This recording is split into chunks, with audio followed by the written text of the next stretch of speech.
औज़ुबिल्लाहि मिनश्शैतानिर्रजीम बिस्मिल्लाहिर्रहमानिर्रहीम। टाठियो बच्चों अस्सलामु अलैकुम वरहमतुल्लाहि वबरकातुहू। मे छ उम्मीद कि तुम एको ठीक। यह class second subject English topic snowball. आज इम टाइप कुक ब्याक क्वेश्चन कर। टाठियो बच्चों तुम कड़ियो पन्न किताबन हुंद page number 32 making compound words. यानी आज बनावन कंपाउंड वर्ड्स। कंपाउंड वर्ड गो टाठियो बच्चों ये ज या दो खुद ज्यादा वर्ड रलन तम बनावा कंपाउंड वर्ड। मिसाल के तौर पर वन बह टाठियो बच्चों सनफ्लावर। यानी सन तो फ्लावर ये रलान हम बनावा compound word sunflower. Back one बह टाठियो बच्चों आइस क्रीम। यानी आइस तो क्रीम ये रलान तम बनावा कंपाउंड वर्ड आइस क्रीम। आज इथे पे बनावन compound words. Hit out eight compound words as in a. यानी इथे पे बनो कंपाउंड वर्ड्स इत पे ए मज बनत। We make snowball out of snow. यानी अस बनावा शीन गोल कत शीनस। यानी शीनस शीन गोल बनावा। यानी टाठियो बच्चों यह स्नोबॉल यह compound word. We make dash pot out of clay. यानी पॉट वनो टाठियो बच्चों बर्तनस बन क्ले गई मिथ। We make clay pot. यानी मिथिन बन बनावा। यानी क्ले पॉट बनो मिट्टी के बर्तन। लिखो टाठियो बच्चों we make clay pot out of clay.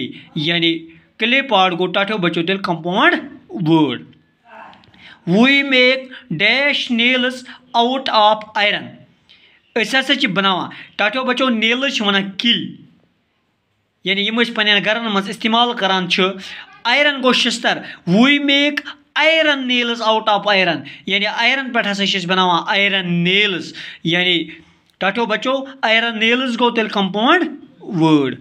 We make dash wall out of stones. यानी अस टाठियो बच्चों बनावा स्टोन वॉल। यानी वॉल वनो दीवारस।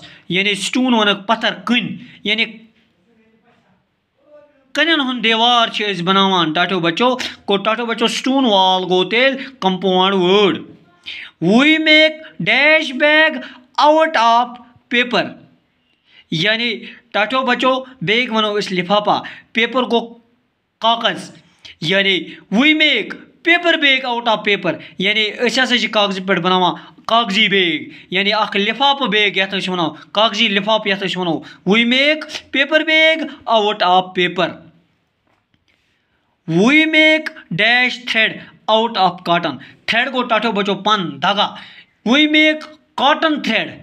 यानी अस सूती धागा बनावा। We make cotton thread out of cotton. टाठियो बच्चों दोहरा बे एक फिर we make snowball out of snow. यानी स्नोबॉल गो तेल compound word. We make clay pot out of clay. Clay pot गो टाठियो बच्चों कंपाउंड वर्ड।